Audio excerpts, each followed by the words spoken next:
പുതിയൊരു വീഡിയോയിലേക്ക് എല്ലാവർക്കും സ്വാഗതം.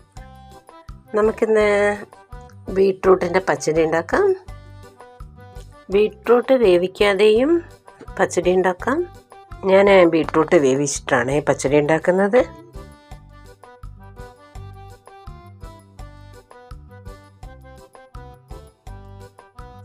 ബീട്രൂട്ട് വേവിക്കാൻ അടുപ്പത്ത് വെച്ചിട്ടുണ്ട്.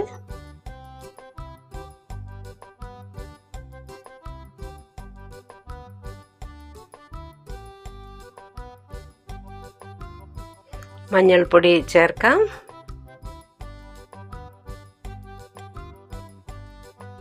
മുളക് പൊടി ചേർക്കാം. നമ്മൾ പച്ചമുളകൊന്നും ചേർക്കുന്നില്ല, അതുകൊണ്ട് ആവശ്യത്തിനനുസരിച്ചിട്ട് മുളക് പൊടി ചേർക്കാം.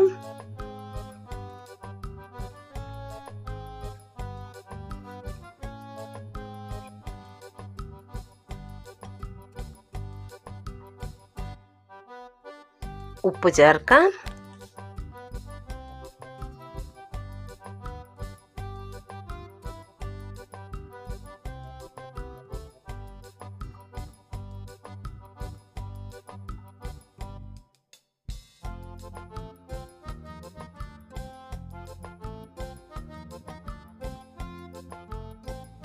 ശേഷം ഇതിലേക്ക് 1 സ്പൂണ് വെള്ളം ചേർക്കാം.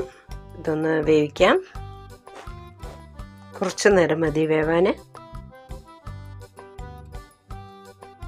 ഇത് തേങ്ങയാണേ. ഇതിലേക്ക് തൈര് ചേർത്തിട്ട് നമുക്ക് നല്ലോണം അരച്ചെടുക്കാം.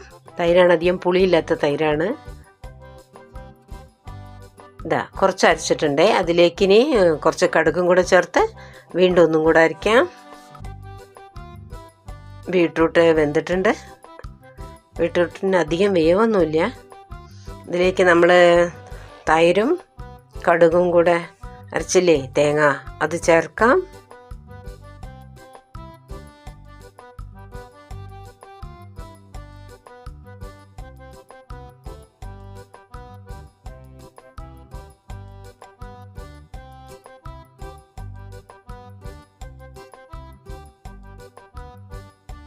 മിക്സീൻ്റെ ജാറൊന്ന് കഴുകിട്ടെ കുറച്ച് വെള്ളം കൂടി ഇതിലൊഴിക്കട്ടെ.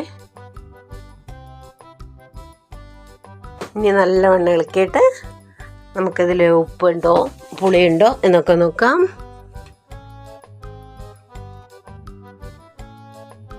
നല്ല കളറില്ലേ.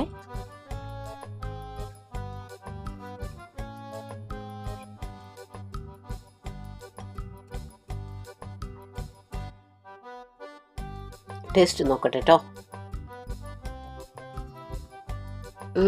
ഇതിൽ കുറച്ച് ഉപ്പും കുറവാണ്, പുളിയും കുറവാണ്. തൈരിന് പുളി കുറവായിരുന്നല്ലോ, അതുകൊണ്ട് ഉപ്പ് നമുക്ക് ചേർക്കാം. ഇനി കുറച്ച് നല്ല പുളിച്ച മോരുണ്ടേ, അതൊരിത്തിരി ചേർക്കട്ടെ. തൈരിന് പുളി കുറവാണേ, അതുകൊണ്ടാണ് കുറച്ച് മോര് ചേർക്കാം. അത് നല്ല പുളിയുള്ള മോരാണേ. കുറച്ച് ചേർത്തു. ഇനി നല്ലോണം ഇളക്കാം.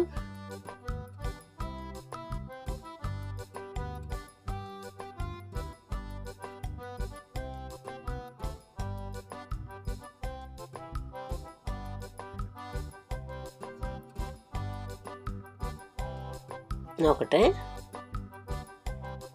ഇപ്പം പാകാണേ. വറവിടാനായിട്ട് എണ്ണ അടുപ്പത്ത് വെച്ചിട്ടുണ്ട്. അതിലേക്ക് കുറച്ച് കടുകിട്ടു. കടുക് പൊട്ടുന്നുണ്ട്. ഇതിലേക്ക് 2 മുളക് ചെറുതായി പൊട്ടിച്ചതും കൂടി ഇടാം.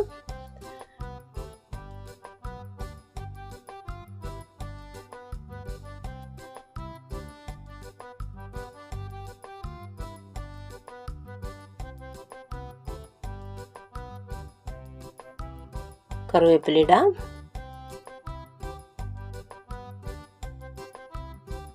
വറവ് കോരിയിട്ടു. എന്താല്ലേ ഭംഗി കാണാൻ. നല്ലവണ്ണം ഇളക്കാം.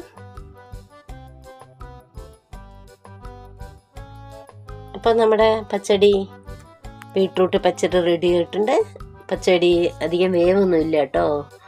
ബീട്രൂട്ടിന് പെട്ടെന്ന് തന്നെ ഉണ്ടാക്കിയെടുക്കാം കേട്ടോ. ബീട്രൂട്ടിന് വേവില്ലാത്തത് കൊണ്ടേ. വീഡിയോ ഇഷ്ടപ്പെട്ടു എന്ന് വിചാരിക്കുന്നു. അടുത്തൊരു വീഡിയോയുമായിട്ട് നമുക്ക് വീണ്ടും കാണാം. ഓക്കെ.